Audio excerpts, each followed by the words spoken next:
नमस्कार विद्यार्थी मित्रांनो, मी प्राध्यापक पी.बी. गोळे, मराठा विद्याप्रसारक समाजाचे गुरुवर्य मामासाहेब दांडेकर कला, भगवंतराव वाजे वाणिज्य आणि विज्ञान महाविद्यालय सिन्नर, पर्यावरण जाणीव जागृती या विषयातील प्रकरण 3 परिसंस्था याला आपण सुरुवात केलेली आहे. आता लेक्चर क्रमांक 3 यामध्ये आपण बघणार आहोत परिसंस्थेची कार्य. परिसंस्था जी आहे ही जैविक व अजैविक घटकांपासून बनलेली आहे. तिच्यात उत्पादक, भक्षक व विघटक या 3 घटकांचा समावेश होतो व निसर्ग नियमानुसार या 3 घटकांच्या माध्यमातून जीवनचक्र चालत असते. तसेच परिसंस्थेचे कार्यही नियमितपणे चालू असते, परंतु ते कसे चालते हे पाहण्यासाठी काही संकल्पनांचा अर्थ जो आहे हा आपल्याला यामधून समजावून घ्यायचा आहे. त्यामध्ये पहिलं जे आहे अन्न साखळी. भूपृष्ठावरील सर्व जे सजीव आहे यांना जगण्यासाठी ऊर्जेची आवश्यकता असते. सूर्य हा ऊर्जेचा प्रमुख स्रोत आहे. सजीवांना सूर्यापासून ऊर्जा मिळते. वनस्पती सूर्यप्रकाशाचे ऊर्जेत रूपांतर करतात. त्या प्रक्रियेला प्रकाश संश्लेषण म्हणतात. वनस्पती कार्बन डायऑक्साईड, पाणी व हरितद्रव्य यांचा उपयोग करून सूर्यप्रकाशाचे ऊर्जेमध्ये रूपांतर करतात. ही ऊर्जा शर्करा किंवा कार्बोहायड्रेटच्या स्वरूपात वनस्पती साठवून ठेवतात. त्याचाच वनस्पती अन्न म्हणून उपयोग करतात. भूपृष्ठावरील सर्व लहान मोठे प्राणी अन्नासाठी वनस्पतीवर प्रत्यक्ष किंवा अप्रत्यक्षपणे अवलंबून असल्याचे दिसून येते. यामध्ये जे काही सजीव आहेत या सजीवांमध्ये वनस्पती हा ऊर्जा निर्मितीचा एक प्रमुख आणि प्राथमिक स्रोत या ठिकाणी आहे. की सजीव जे आहेत या सजीवांना सूर्यापासून उष्णता किंवा ऊर्जा मिळते आणि वनस्पती सूर्यप्रकाशाचं जे काही प्रकाश संश्लेषण क्रिया आहे या माध्यमातून ऊर्जेमध्ये रूपांतर करतात आणि कार्बन डायऑक्साईड, पाणी आणि हरितद्रव्य याचा उपयोग करून वनस्पती आपलं अन्न तयार करत असतात. आता ज्या वनस्पती आहेत या वनस्पतींना त्यामुळे आपण प्राथमिक ऊर्जा निर्मिती असं या ठिकाणी म्हणतो. भूपृष्ठावरील जे तृणभक्षक जे प्राणी आहे हे वेगवेगळ्या वनस्पतींचं जे काही भक्षण आहे हे यामध्ये आपल्याला करताना दिसून येतात. यामध्ये मग लहान मांसभक्षक प्राणी असतील या तृणभक्षक प्राण्यांना खाऊन ऊर्जा मिळवताना दिसून येतात. यामध्ये तृणभक्षक प्राण्यांकडून लहान मांसभक्षक प्राण्यांकडे व लहान मांसभक्षक प्राण्यांकडून मोठ्या मांसभक्षक प्राण्यांकडे ऊर्जेचं संक्रमण होताना दिसून येतं. म्हणून अन्नाच्या किंवा ऊर्जेच्या क्रमवार संक्रमणाला अन्न साखळी असे म्हणतात. म्हणजे भूपृष्ठावर जी वनस्पती आहे या वनस्पतीवर छोटे तृणभक्षक कीटक असतात. हे कीटक वनस्पतींच्या माध्यमातून आपल्या अन्नाची निर्मिती करतात. यामध्ये काही कीटक ह्या तृणभक्षक जे काही कीटक आहे या कीटकांना खाऊन किंवा या कीटकांचं अन्न म्हणून या ठिकाणी उपयोग करताना दिसून येतात. म्हणजे यामध्ये लहान जे काही मांसभक्षक प्राणी आहेत या लहान मांसभक्षक प्राण्यांकडून मोठ्या मांसभक्षक प्राण्याकडे ऊर्जेचं संक्रमण होतं. म्हणून अन्नाची किंवा ऊर्जेची जी काही क्रमवारी आहे याला आपण अन्नसाखळी असं आपण म्हणतो. अन्नसाखळी 2 किंवा त्यापेक्षा जास्त वनस्पती किंवा प्राण्यांचे गट असू शकतात.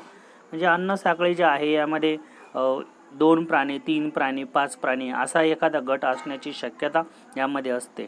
आता याचं उदाहरण आपण बघूया की अन्नसाखळ्या लहान किंवा मोठ्या तसेच भूस्थित किंवा जलस्थित असू शकतात. भूस्थित म्हणजे जमिनीवर राहणाऱ्या, जलस्थित म्हणजे पाण्यामध्ये राहणाऱ्या.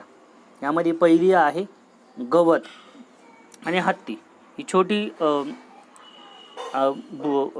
अन्नसाखळी आहे. भूस्थित आहे, जमिनीवर याचा वापर केला जातो. गवत जे आहे या गवत अन्न म्हणून हत्ती गवताचा वापर करतात. दुसरी आहे गहू, उंदीर, साप, गरुड. गहू जे आहे या गव्हांचं उंदरांचं अन्न गहू आहे, सापाचं अन्न उंदीर आहे आणि गरुडाचं अन्न हे साप आहे. अशी ही मोठी व भूस्थित अन्न साखळी आहे. तिसरी साखळी आहे शैवाल, मासे. ही लहान व जलस्थित पाण्यामध्ये ही साखळी आढळून येते. जे मासे आहेत, माशांचं अन्न शैवाल, ज्याला आपण शेवाळ असं आपण म्हणतो, शैवाल आहे. त्यानंतर चौथी अन्न साखळी जी आहे शैवाल. शैवालला खाण्याचं काम कृमी करतात. कृमी हा एका प्रकारचा जलमध्ये असणारा कीटक आहे. कृमींना खाण्याचं काम बेडूक करतात. बेडकांना खाण्याचं काम साप करतात. ही मोठी व जलस्थित अन्न साखळी आहे. परिसंस्थेतील अन्न साखळी कशी असते हे आपण यामध्ये बघितलं की साधारणपणे ज्या वनस्पती आहेत या वनस्पती खाण्याचं काम कीटक करतात, किंवा वनस्पती हे हत्तीसारखे मोठे प्राणी त्यांचं अन्न असतं. त्यानंतर वनस्पतींना उंदीर, उंदरांना साप, सापांना गरुड असे देखील अन्न साखळी असते. म्हणजेच निसर्गामध्ये जे काही जलस्थित व भूस्थित जे प्राणी आहे ते एकमेकांवर आपल्याला अन्नासाठी अवलंबून असल्याचे दिसून येते. दुसरं जे कार्य आपलं आहे ऊर्जा विनिमय स्तर. यामध्ये ऊर्जेचे एका जीवाकडून दुसऱ्या जीवाकडे संक्रमण होताना दिसून येतं.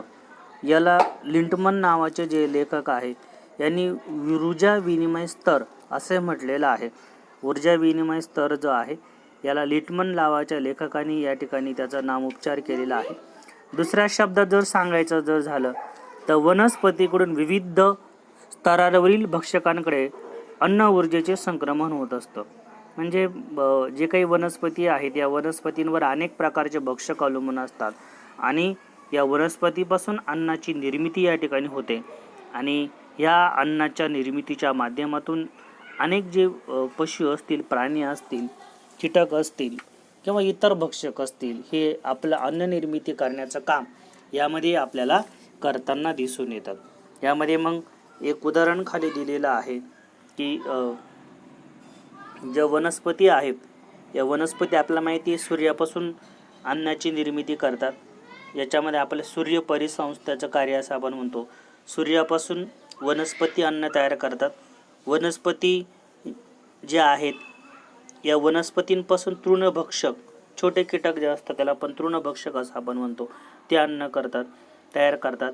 तृणभक्षकांना छोटे जे मांसभक्षक जे कीटक आहेत ते खाण्याचं काम करतात. छोट्या मांसभक्षकांना मोठे मांसभक्षक खाण्याचं काम करतात आणि मोठे जे मांसभक्षक आहे याला सर्वभक्षक ज्याला मानव असं आपण म्हणतो तो खाण्याचं काम करतो. म्हणजे सर्वभक्षक मानव हा वनस्पतींचंही प्राशन करतो आणि मोठे जे मांसभक्षक आहे यांचं देखील प्राशन करतो. म्हणजे मनुष्य असा प्राणी आहे की तो वनस्पती आणि मांस या दोन्ही घटकांचं जे काही अन्न म्हणून वापर करतो, म्हणून त्याला सर्वभक्षक मानव असं म्हटलेलं आहे. वेगवेगळ्या स्तरावर ज्या काही वेगवेगळ्या आपल्याला पोषण पातळ्या दिसून येतात त्यांना ऊर्जा विनिमय पातळ्या असे म्हणतात. वरील उदाहरण जे आहे यामध्ये वनस्पती ही प्रथम भक्षक आहे.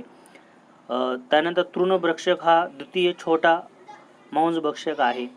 त्यानंतर तृतीय जो मोठा मांसभक्षक आहे यामध्ये जे मांसभक्षक प्राणी आहे यांचा समावेश होतो. तर चतुर्थ घटकामध्ये जो काही मानव आहे या मानवाचा समावेश यामध्ये होताना आपल्याला दिसून येतो. व पाचवी जी पोषण पातळी जी आहे यामध्ये जे काही इतर जे काही कीटक असतील यांचा समावेश यामध्ये होताना दिसून येतो. आता पुढचा जो मुद्दा आहे अन्नजाळी. पुढचं कार्य आहे अन्नजाळी. तृणभक्षक अन्न साखळ्या हिरव्या वनस्पतींपासून सुरू होत असतात. तृणभक्षक व मांसभक्षक प्राण्यांनंतर ती थांबते. प्राथमिक उत्पादक तृणभक्षक, छोटे मांसभक्षक व मोठे मांसभक्षक अशा अन्न साखळ्या निसर्गात फार क्वचित आढळून येतात. कोणताही भक्षक त्याचे अन्न वेगवेगळ्या मार्गाने मिळू शकतो व एकाच परिसंस्थेत एकापेक्षा अधिक ऊर्जा विनिमय स्तरांवर कार्यशील राहू शकतो. एक जीव अनेक भक्षकांचे लक्ष्य असू शकतो.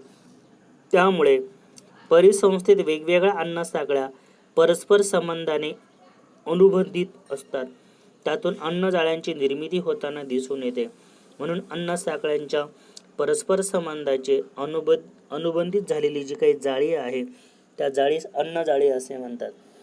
म्हणजे जी काही अन्न साखळी आहे किंवा अन्नजाळी आहे ही तृणभक्षक अन्न साखळी हिरव्या वनस्पतीपासून सुरू होते. तृणभक्षक व मांसभक्षक प्राण्यावरती येऊन थांबते. प्राथमिक उत्पादक तृणभक्षक, छोटे मांसभक्षक व मोठे मांसभक्षक अशा निसर्गामध्ये आढळणाऱ्या अन्न साखळ्या आहेत. कोणतेही भक्षक त्यांच्या अन्न वेगवेगळ्या मार्गाने मिळू शकतो व एकाच परिसंस्थेमध्ये एकापेक्षा अधिक ऊर्जा विनिमय स्तरावर कार्यशील राहू शकतो. जसं आपण म्हटलं की मनुष्य हा सर्व भक्षक आहे, म्हणजे तो वनस्पती आणि प्राणी या दोघांचाही अन्न म्हणून वापर करतो. एक जीव जो असतो अनेक भक्षकांचे लक्ष असू शकतो. म्हणजे एखादा जो जीव आहे हा अनेक प्रकारचे जे काही अन्न आहे हा खाऊ शकतो. जसं मनुष्य आहे, यामध्ये अशा अनेक प्रकारची प्राणी आहेत की ते वनस्पती आणि मांस, जसं कुत्र्याच्या बाबतीमध्ये जर म्हटलं, कुत्रा आहे, यामध्ये कोल्हा देखील आहे. हे दोन प्राणी असे आहेत की तसं कोल्ह्यांचं प्रमाण थोडंसं कमी आहे, परंतु जे कुत्रा जो आहे हा वनस्पती आणि मांस या दोन्हींचं या ठिकाणी भक्षण करत असतो. त्यामुळे जे काही परिसंस्था ज्या आहेत या परिसंस्थांमध्ये जे काही निसर्गामध्ये जे काही घटक आहेत हे काही भक्षकांचे एकापेक्षा जास्त अन्न साखळ्या असण्याची शक्यता यामध्ये आपल्याला असताना दिसून येते. त्यामध्ये अन्न साखळीमध्ये आपण पहिली म्हटलेली आहे अन्न साखळी की कोल्हा, ससा आणि गहू असं या ठिकाणी आपण त्याचं विश्लेषण केलेलं आहे. म्हणजे कोल्ह्याचं अन्न ससा आहे आणि सश्याचं अन्न गहू आहे. आता ऊर्जा विनिमय स्तर जे आहे यामध्ये मांसभक्षक, तृणभक्षक आणि उत्पादक, म्हणजे जे मांसभक्षक आहे हे तृणभक्षक खातात आणि तृणभक्षक उत्पादक म्हणजेच वनस्पती यांना खातात. त्यानंतर अन्नजाळी, यामध्ये मानव, कोल्हा आणि वाघ, बरोबर. मानव जो आहे, मानवाचं अन्न कोल्ह्याचं अन्न मानव आहे आणि वाघाचं अन्न कोल्हा आहे. त्याचबरोबर ससा जो आहे हा यामध्ये गाय जी आहे ही सश्याचं अन्न आहे आणि सश्याचं जे उंदीर जो आहे याचं ससा अन्न आहे. त्यानंतर मका, गहू आणि गवत, बरोबर. यामध्ये ही जी अन्न साखळी जी आहे ही क्रॉस आहे की मकांना खाण्याचं काम गाय करते, गहू आणि गवत हे खाण्याचं काम गाय करते. तसं ससा जो आहे हा ससा सुद्धा पुन्हा मका, गहू आणि गवत खाऊ शकतो. तर उंदीर जो आहे या उंदराचं अन्न या ठिकाणी जी छोटी ज्या कृमी असतात किंवा वनस्पती असतात हे खाण्याचं काम करतो. म्हणजे ही अन्नजाळी जी आहे ही क्रॉस आहे, एकमेकांवर ही अन्नजाळी आपल्याला अवलंबून असल्याचं यामध्ये दिसून येतं. की अन्नजाळी जी आहे ही जसं आपण म्हटलं की काही जे सर्वभक्षक प्राणी असतात यांचं अन्न जे आहे एकापेक्षा जास्त उत्पादक घटकांपासून तो निर्मिती करत असतो. आता पुढचा जो घटक आपला आहे किंवा पुढचं जे कार्य जे आहे ते आपण यामध्ये बघूया. परिस्थिती कार्यस्थळ, भूपृष्ठावर भिन्न भिन्न भौगोलिक परिस्थिती आढळून येते. त्याचा परिणाम जो आहे हा वनस्पती व प्राणी यांच्यावर होऊन त्यांची कार्य व वस्तीस्थाने निश्चित करत असतो. प्रत्येक वनस्पती व प्राणी त्यांच्या गरजाही भौगोलिक परिस्थितीनुसार ठरवत असतात. त्यांच्या गरजा विशिष्ट पर्यावरणातून पूर्ण होत असतात. त्या भौगोलिक परिस्थितीत विशिष्ट प्रकारच्या वनस्पती व प्राणी अस्तित्व टिकू शकतात. तेथेच फक्त त्यांचे अस्तित्व दिसते. यावरून जोसेफ ग्रीनले या वैज्ञानिकाने परिसंस्थेतील सजीवांचे वस्तीस्थान व कार्य यांचे साक्लियन वर्णन म्हणून परिस्थितिकी कार्यस्थळ होय अशी संज्ञा मांडलेली आहे. तर भूपृष्ठावर जी काही परिस्थिती आहे भिन्न भिन्न आहे. आपण आपल्या भारत देशाचा विचार जर केला तर आपल्या भारत देश जो आहे हा जगाच्या दृष्टीने आगळा वेगळा देश आहे. तो कशामुळे की भारतामध्ये जगातील जवळजवळ सर्वच प्रकारचं वातावरण आपल्याकडे आहे. आपल्याकडे बर्फाळ प्रदेश आहे, आपल्याकडे वाळवंट आहे, दलदलीचा प्रदेश आहे, त्यानंतर त्याला आपण सपाटीकरण किंवा असं संपन्न भाग आहे, डोंगर आहेत, दऱ्या आहेत, समुद्र आहेत, नदी, नाले, सरोवर म्हणजे जगामध्ये एकमेव असं राष्ट्र आहे की त्या राष्ट्रामध्ये सर्व प्रकारची जी काही भौगोलिक परिस्थिती आहे ती दिसून येते. त्याचा परिणाम वनस्पती व प्राणी यांच्यावर होताना दिसून येतो. म्हणजे त्या वातावरणानुसार त्या ठिकाणी वेगवेगळ्या प्रकारची जी काही वसाहत आहे, वस्तीस्थानं आहे, प्राणी वनस्पती यांच्या आपल्याला दिसून येतात. प्रत्येक वनस्पती व प्राणी यांच्या गरजा भौगोलिक परिस्थितीनुसार ठरलेल्या असतात. त्या भागामध्ये ज्या काही वनस्पती असतात त्या वनस्पतींचं सेवन त्या माध्यमातून ते प्राणी करताना दिसून येतात. असं जरी असलं तरी सर्व जे काही उत्पादक आहेत या उत्पादनाचा प्रमुख स्रोत सूर्य आणि वनस्पती असाच आपल्याला दिसून येतो. भौगोलिक परिस्थितीनुसार वनस्पती आणि प्राणी यांच्यात बदल होऊ शकतो, परंतु वनस्पती जे असतात या वनस्पतींचा जो काही ऊर्जेचा स्रोत जो आहे हा सूर्यापासूनच आपल्याला मिळताना दिसून येतो. त्यांच्या गरजा विशिष्ट पर्यावरणानुसार पूर्ण होत असतात. म्हणजे जे काही त्या भागामध्ये असणारे जे काही विभिन्न प्रकारचे प्राणी असतील, कीटक असतील, वनस्पती असतील, त्या भागामध्ये जे काही पर्यावरणाचं जे काही वातावरण आहे यानुसार आपलं जे काही गुजराण आहे हे करण्याचं काम यामध्ये केलं जातं.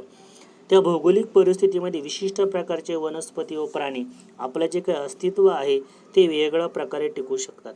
इथेच फक्त त्यांचं अस्तित्व दिसतं. यावरून जोसेफ ग्रीनले या वैज्ञानिकाने परिसंस्थेतील सजीवांचं जे वस्तीस्थान व कार्य यांचं साकलिक वर्णन म्हणून परिस्थिती कार्यशाळा अशी संज्ञा मांडलेली आहे. आता कोणतेही वस्तीस्थान सजीवांच्या अस्तित्वाची ओळख व कार्यस्थळ सजीवांची कार्याची ओळख आपल्याला करून देते. याचप्रमाणे विविध जातीच्या जीवसंख्या अधिक कार्य करीत असतात. एकाच वस्तीस्थानात जीवनक्रमच यशस्वी करत असतात. त्यांच्या शरीराचा आकार, त्यांची हालचाल क्षमता या जैविक गुणधर्मावरून सजीवांच्या पारिस्थितिकी कार्यस्थळाच्या मर्यादा निश्चित होताना दिसून येतात. यामध्ये विभिन्न प्रकारचे जे काही वस्तीस्थान आहे किंवा जे काही सजीव आहे त्या भागामध्ये आपला जो अधिवास आहे हा अधिवास करताना दिसून येतात. आणि तेथील जी काही विशिष्ट प्रकारची जी वनस्पती या ठिकाणी आपल्याला दिसून येते, या वनस्पतीचा जो काही वापर जो आहे हा यामध्ये आपल्याला होताना दिसून येतो. म्हणून परिस्थिती कार्यस्थळ हे त्या ठिकाणी त्या पद्धतीनं जे निसर्गामध्ये जे काही उत्पन्न होतं, उत्पादन होतं, या उत्पादनावरती आपल्याला अवलंबून असल्याचं दिसून येतं. म्हणून परिस्थिती कार्यस्थळ जे आहे या कार्यस्थळानुसार वनस्पती जो आहे या वनस्पतींचा अधिवास आपल्याला बदलताना दिसून येतो. थोडक्यात उदाहरण जर आपण बघितलं तर आपल्या महाराष्ट्रामध्ये अनेक प्रकारची तृणधान्य, कडधान्य यांचं उत्पादन आपल्याकडे होताना दिसून येतं. आपल्याकडे अनेक प्रकारच्या फळबागा असतात. यामध्ये द्राक्ष आहेत, पेरू आहेत, आंबा आहे, फणस आहे. म्हणजे याचा वापर, याचं उत्पादन वेगवेगळ्या प्रकारे होताना दिसून येतं. त्याच पद्धतीनं जर आपण बघितलं तर जम्मू काश्मीरमध्ये जर आपण विचार केला तर तिथं मात्र तेथील जे काही वनस्पती आहेत त्या वेगळ्या प्रकारच्या आहेत. तिथे बर्फाळ प्रदेश असल्यामुळे तिथं आपल्याला काश्मीरमध्ये केशर मिळतं. त्याच्यानंतर तिथं जे सफरचंद आहे याची निर्मिती होते. अनेक सूचीपर्णी झाडे त्या डोंगराळ किंवा बर्फाळ प्रदेशामध्ये दिसून येतात.